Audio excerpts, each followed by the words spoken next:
Olá, vamos para mais um vídeo e repetindo aquele tema do Brasil, que a taxa Selic aumenta, diminui, enfim, olhando nos últimos anos, a gente vê essas variações oscilando de uma forma incrível. Estamos em setembro de 2024 e estamos no momento em que houve até uma situação um pouco diferente. A taxa Selic vinha em declínio, né, nos últimos meses, e agora em setembro ela deu uma estancada naquele processo de sequencial aí e aumentou. Então, de 10,50% ao ano para 10,75%. Então, aí é 25 pontos percentuais que está acima. O que isso implica, então, na nossa vida financeira?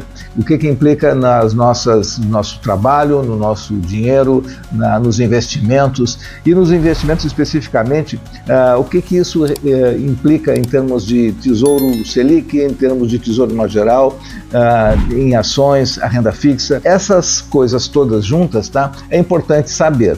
Tá? Afinal, nós temos a cada dia que estar informados. A informação, na verdade, é o que nos distingue e nos torna inteligentes, ou seja, usar o conhecimento, não só a informação, mas o conhecimento para poder, então, tomar decisões em relação ao dinheiro mais apropriadas. Bom, e falando sobre isso, tá? E por conta disso, eu atualizei o meu curso de Finanças 2.0, que mostra, então, todo esse processo que nós precisamos ter, então, envolvidos e ter conhecimento. Ou seja, falar do aumento da taxa Selic, diminuição, ou enfim, a relação que tem com a economia, tudo isso é uma coisa necessária para o mundo que nós vivemos. Ou seja, nós temos que ser independentes do que vem no nosso histórico. Ou seja, nós éramos dependentes daquilo que a gente buscava nos bancos e hoje nós temos que ser independentes e temos recursos para isso. Bom, então, para saber tudo isso, eu deixei, então, organizado todo esse processo que começa da sua organização financeira, do entendimento do que é essas falas que eu trago aqui e como é que você utiliza isso de forma prática na sua vida no final, tá? Tudo isso está na descrição do vídeo de hoje, tá? Lembrando, então, o ponto do tema de hoje, aquela necessidade que precisamos ter de aprimorar a nossa vida em termos de conhecimento. Então, a taxa Selic de 10,50 para 10,75. O que isso significa a grosso modo? Significa, claro, que quem está investindo agora, nesse momento, a partir de amanhã, já começa a ter uma rentabilidade maior nos seus investimentos na renda fixa, tá? Bom, mas vamos ver muito mais sobre isso, porque o impacto tem a ver com uma série de outras coisas. Entendendo desde o início, para quem não está familiarizado, o que é a taxa Selic? Bom, repetindo que isso é uma questão que está sempre falada, mas repetindo para reforçar. A taxa Selic é a taxa de juros da economia, que é definida a cada 45 dias pelo Banco Central e que ela, na verdade, serve como equilíbrio e referência, na verdade, para o custo do dinheiro. Então, o custo do dinheiro para quem pega emprestado e o custo para quem vai ter que buscar esse dinheiro, né, para usar na sua vida. Por exemplo, o governo, quando ele precisa de dinheiro para pagar o déficit de caixa dele, ele vende títulos que a gente chama de investimento, aplicação, ele compra e a gente vende para ele. Então, essa é as negociações que existem. Bancos no dia a dia também fazem operações entre eles e tem lá também como referência, usando como base a taxa Selic, também uma taxa que chama-se CDI, tá? Que é muito próxima, praticamente uma bem colada na outra. Então, entender a taxa Selic é entender como é que é o movimento do dinheiro, entender na sequência qual o efeito de inflação também. Por exemplo, se você quer ter ganho real, você tem que diminuir da sua taxa de rentabilidade, taxa Selic, que seja, como exemplo, a inflação, e você tem aí então o ganho real. Bom, essas coisas são importantes entender para a gente poder depois decidir, fazer escolhas, etc. Tá? Bom, o aumento da taxa Selic, então, diretamente ao ponto é o seguinte: vai impactar diretamente, além do rendimento dos investimentos, também na questão, por um lado, tem como se fosse um remédio. Então, ela é usada como uma forma de conter a inflação. Tá? Então, aumenta a taxa e segura a inflação. Ou seja, o seu dinheiro passa a ser menos corroído, ou seja, passa a ser protegido de ser corroído, tá? Que é o efeito da inflação. Então, quando se aumenta a taxa, tem esse, digamos, remédio.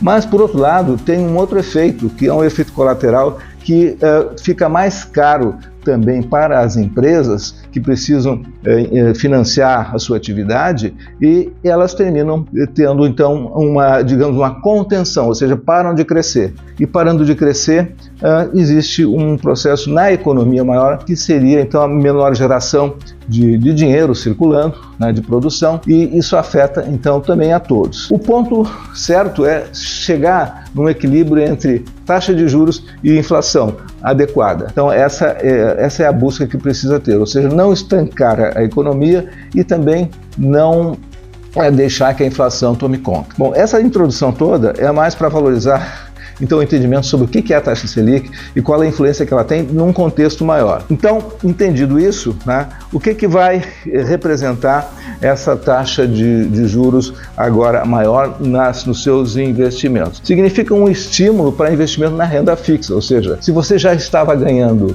numa aplicação do Tesouro 10,50% ao ano, agora vai ganhar 10,75% ao ano, né? E comparativamente, também todos os investimentos em renda fixa, como o CDB emitido por banco, né, que acompanha no pós-fixado, ou seja, acompanha a variação do CDI, vai estar também sendo influenciado com esse crescimento. Bom, então, a renda fixa passa a ser atrativa ainda mais na nossa economia nesse momento, tá? Esse é um aspecto. Outro aspecto é como fica isso aí dentro do conceito de, digamos assim, mais refinado, ou seja, dos três tipos de investimentos do Tesouro, que títulos do Tesouro, ele tem a qualidade, títulos emitidos pelo governo, de dar três coisas juntas, ou seja, liquidez, rentabilidade e segurança. Tá? Então essas são as características que é difícil encontrar no investimento. Então você tem isso e praticamente tem ali então no Tesouro Selic o grande digamos volume de negócio acontecendo. Bom, esses tipos eles são de três formas, ou seja, o Tesouro então pós-fixado, que é o Tesouro Selic, né? Ou seja, à medida que vai avançando ou diminuindo a taxa Selic, ele então é pós-fixado, tá? E depois tem o outro tipo, tá, que é o tesouro pré-fixado, ou seja, você nesse momento, quando tem essa conturbação toda, o mercado em termos de futuro também precifica, porque sente essa turbulência no momento e precifica os juros lá na frente, ou seja, se você fazer um investimento no pré-fixado, ele vai dizer, olha, a taxa daqui a 5 anos vai ser 12%, você vai ganhar 12% do seu dinheiro colocado hoje. Então, isto é uma influência do que está acontecendo. Se o mar está calmo, essa taxa vai ser uma taxa menor lá no futuro, e nesse momento ela passa a ser, então, um pouco acima do que seria normalmente. Então, essa é uma alternativa que pode ser interessante do ponto de vista de estratégias de investimento, porque se nesse espaço de tempo houver uma queda da taxa, você pode ter não só o ganho que você tem estipulado, mas também ter um bônus a mais pela marcação a mercado, como se define. Bom, então, tesouro pós-fixado, tesouro Selic, o tesouro pré-fixado e o tesouro, então, híbrido, né? O que é, na verdade, uma parte de inflação e uma parte fixa. Essas três categorias, elas estão, então, nesse momento, digamos, bastante privilegiado do ponto de vista de investimento, com um aumento da taxa. Esse é um aspecto. Bom, quanto a ações, indo para a renda variável, o que pode acontecer? Duas coisas, né? Essas duas coisas são basicamente o seguinte: as empresas que estejam, por exemplo, com endividamento alto, tá, elas precisam, então, agora pagar mais caro pelo empréstimo, os seus juros aumentam, porque normalmente esses empréstimos são vinculados à taxa CDI, tá, que vai, então, aumentar. Se as empresas têm maiores despesas com juros, têm menos lucros, investem menos e, tendo menos lucros, os dividendos pagos aos seus acionistas são menores. Então, esse é um impacto possível. O que significa isso também em outras palavras? Que se essas empresas, por exemplo, estão lá, tem essa situação, esse é o cuidado que tem que ter, e aí se faz o que chama de rebalanceamento, ou seja, vamos olhar essas que, se você tiver essas características, entre os indicadores que se pode avaliar, e vai trocar por outras que talvez tenham condições melhores, ou seja, que estejam bem em termos de outras variáveis de crescimento, de lucratividade e que não sejam afetadas pelo aumento da taxa de juros. Bom, essa é uma análise então importante para fazer. Bom, em termos de ações, em termos de renda variável, usando as ações como exemplo, e comparando com a renda fixa. Então, os dois tipos de investimentos são afetados por essa situação. Em termos de, ainda, um aspecto importante é pensar o seguinte: bom, daqui a este ano, 2024, os próximos 2 anos, com essa tendência, ou seja, a taxa de juros é hoje 10,75 e a perspectiva, tá, é sinalizando que vai chegar em dezembro em 11,25 e talvez no início do ano ainda com algum crescimento. Até voltar a uma taxa mais palatável de 9%, 8%, que é uma média histórica de alguns anos, ou seja, entre altas e baixas isso seria a média, então demora algum tempo. Então de 1 a 3 anos, ou a partir de agora até 3 anos, o que fazer? Depende do perfil de risco de cada pessoa, depende do conhecimento, do grau, digamos, de exposição a risco, né? E aí dividir, então, pode se concentrar e ter essa perspectiva de que as taxas estão altas e a possibilidade de ganhos vão continuar por mais algum tempo, né? Ou seja, demora para voltar e é rápido para subir, tá? Então essa é a ideia, tanto a renda fixa, então com as pós-fixadas, que é o Tesouro Selic ou o CDB, são títulos do governo e títulos de banco, ou variável, também tem alternativas, uma alternativa que é interessante, que são os fundos de investimento imobiliários, que são os fundos de papéis. Então aqui um pouco desse cruzamento do que representa a taxa, do quais os benefícios para a renda fixa e alguns cuidados com a renda então variável em ações e fundos imobiliários. Mais um aspecto importante agora, nesse período, que a gente tem um descolamento, como se diz, ou seja, as taxas de juros nos Estados Unidos estão agora, nesse momento, sendo reduzidas depois de alguns anos, dos últimos anos, 3 ou 4 anos, que elas não tinham esse movimento de redução, ou seja, para segurar a inflação lá, também se aumentou as taxas, a taxa de juros, né?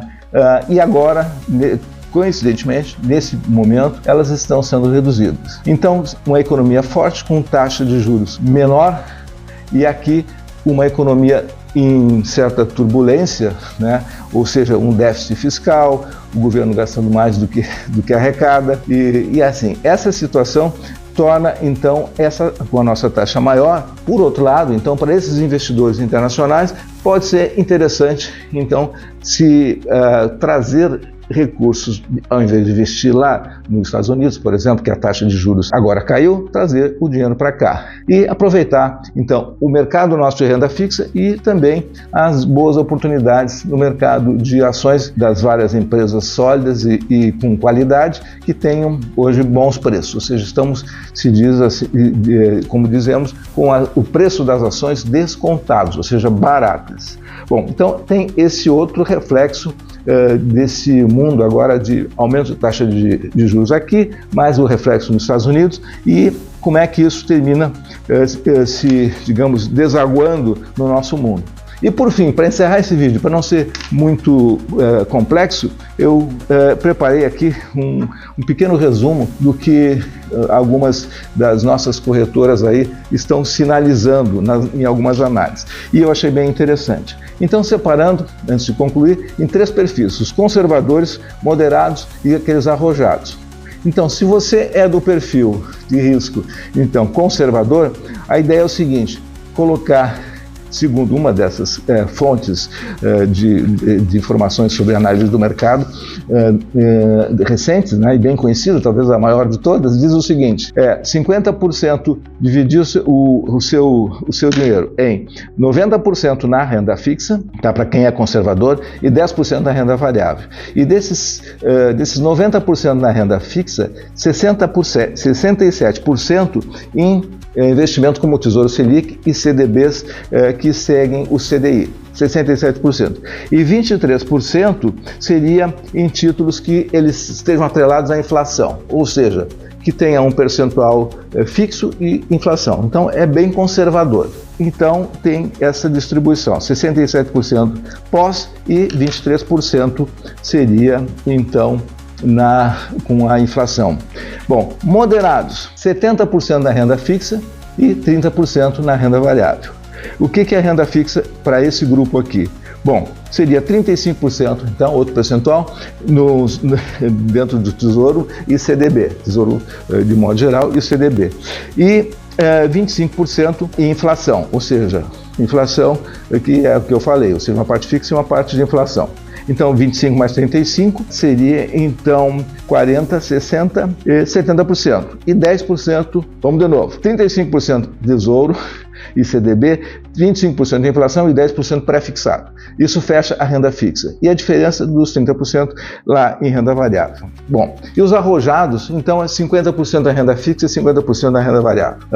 Bom, e esses 50% basicamente seriam 30% IPCA, tá? 15% CDI e 5% pré-fixado. Então é outra distribuição e claro que isso varia muito com o nível de perfil de risco que cada um se classifique, né? Bom, basicamente esse é um exemplo só para se ter aí e fazer alguns exercícios, tá? Bom, no mais, então esse foi o vídeo de hoje. Espero que ele tenha sido atualizando aí as informações e o momento presente que a gente vive e espero que você tire proveito disso e lembre então de dar o seu like, comentar e me fale um pouco mais como é que você está vendo esse mundo, o que é que você precisa para realmente, digamos assim, estar completamente envolvido e sabendo como administrar o seu dinheiro sem as dúvidas e sem essas confusões que muitas vezes a gente fica aí acompanhando notícias meia soltas, tá bom? Ficamos por aqui, até o próximo vídeo, sucesso e prosperidade!